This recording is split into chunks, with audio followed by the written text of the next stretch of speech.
السلام علیکم ورحمۃ اللہ وبرکاتہ۔ رب اشرح لی صدری ویسر لی امری واحلل عقدۃ من لسانی یفقہوا قولی۔ سورۃ الاعراف کی آیت نمبر 163 کا ترجمہ اور تفسیر۔ اعوذ باللہ من الشیطان الرجیم، بسم اللہ الرحمن الرحیم۔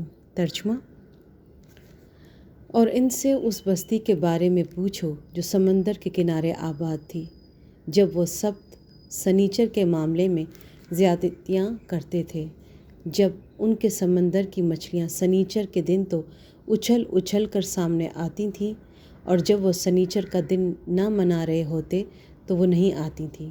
اس طرح ان کی مسلسل نافرمانیوں کی وجہ سے ہم انہیں آزماتے تھے۔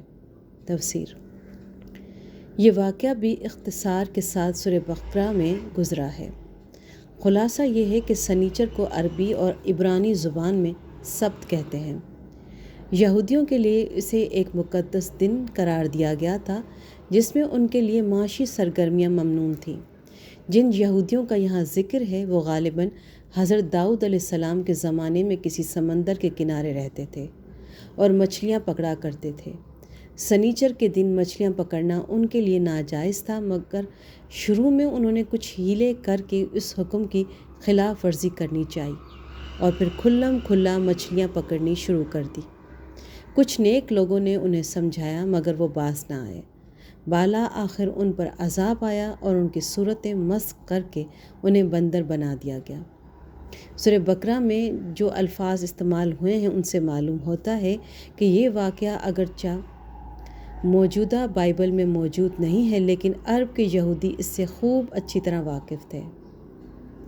جب کوئی قوم نافرمانی پر کمر باندھ لیتی ہے تو بعض اوقات اللہ تعالیٰ اسے ڈھیل دیتے ہیں، جیسا کہ آگے آیت نمبر 182 میں خود اللہ تعالیٰ نے بیان فرمایا ہے۔ سنیچر کے دن معاشی سرگرمیوں سے باز رہنا اپنی ذات میں کچھ اتنا ناقابل برداشت نہیں تھا، لیکن جس قوم کی سرشست ہی میں نافرمانی تھی، اس نے جب کسی معقول وجہ کے بغیر احکام کی خلاف ورزی شروع کی تو اللہ تعالیٰ نے یہ ڈھیل دی کہ سنیچر کے دن مچھلیاں اتنے افراد کے ساتھ نظر آنے لگیں کہ دوسرے دنوں میں اتنے افراد کے ساتھ نظر نہیں آتی تھی۔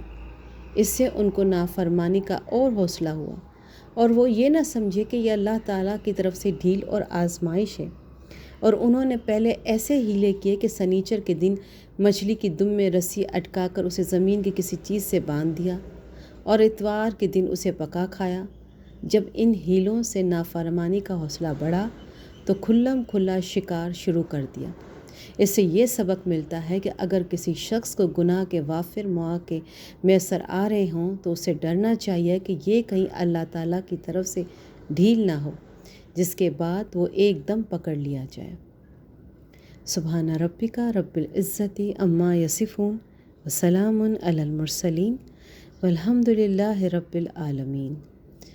جزاک اللہ خیر۔